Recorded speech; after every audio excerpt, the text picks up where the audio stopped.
A state of emergency has been declared in Venezuela after back-to-back earthquakes hit Wednesday. Here's what we know so far.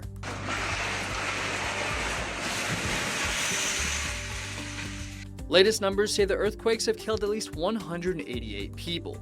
Just over 1,500 people have been injured, and thousands are reported missing, with damage and casualties particularly heavy in the coastal region north of the capital, Caracas. The U.S. Geological Survey says the two powerful earthquakes measured at magnitudes of 7.5 and 7.2.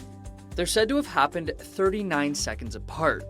This type of back-to-back earthquake event is also known as political turmoil, facing a devastating disaster while in the process of rebuilding.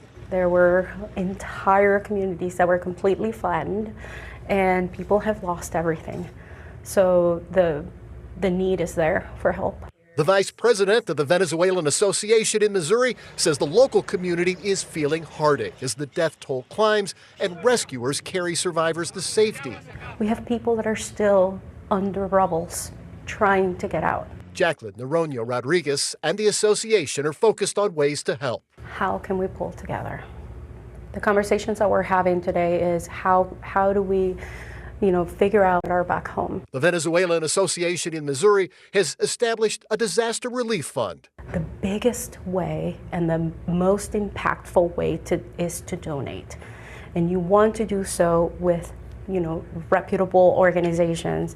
As you also know, people take advantage of events like this to try to pull at people's heartstrings. The Venezuelan Association in Missouri has boots on the ground, providing immediate relief, and is using partnerships to deliver the greatest amount of support possible. So we have all different nonprofits that are pulling together so that we can not only again get the donations out there and make sure that we are able to make an immediate impact, but also how do we do the long-term support.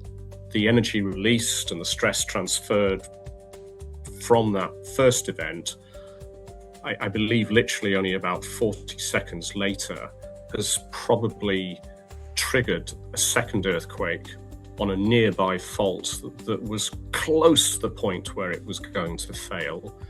But this has tipped it over the edge. Mark Allen, the Earth Sciences Department head at Durham University, says the source of the earthquakes was relatively shallow in the Earth's crust. It means that not only were these earthquakes very large in terms of the total amount of energy released, the so-called magnitude of the earthquake, but they weren't occurring that far down in the Earth, so that a lot of the energy reached the surface in the regions above them.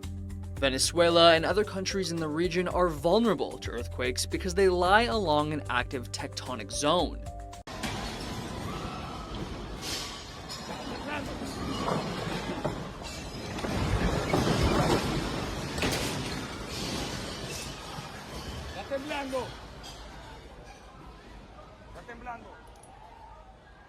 The destruction is especially severe because many older buildings were built under outdated safety codes. Buildings constructed to the more current codes, we should expect to see much better behavior, much better performance. Unfortunately, those older buildings have inherent vulnerabilities just due to the nature and age of construction. Sanctions imposed on the South American country's oil and financial sectors by the US, Canada, and the EU have worsened the country's economic crisis, making it harder for many people to access food and medicine.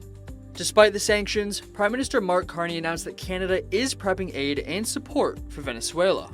We are moving to provide humanitarian aid. You can expect further communication on that later today. We're working with our partners directly. And U.S. Secretary of State Marco Rubio told reporters American search and rescue teams are being deployed to help find survivors. That's their most immediate need right now is search and rescue efforts. They have a bunch of collapsed buildings, and so they'll need a lot of help.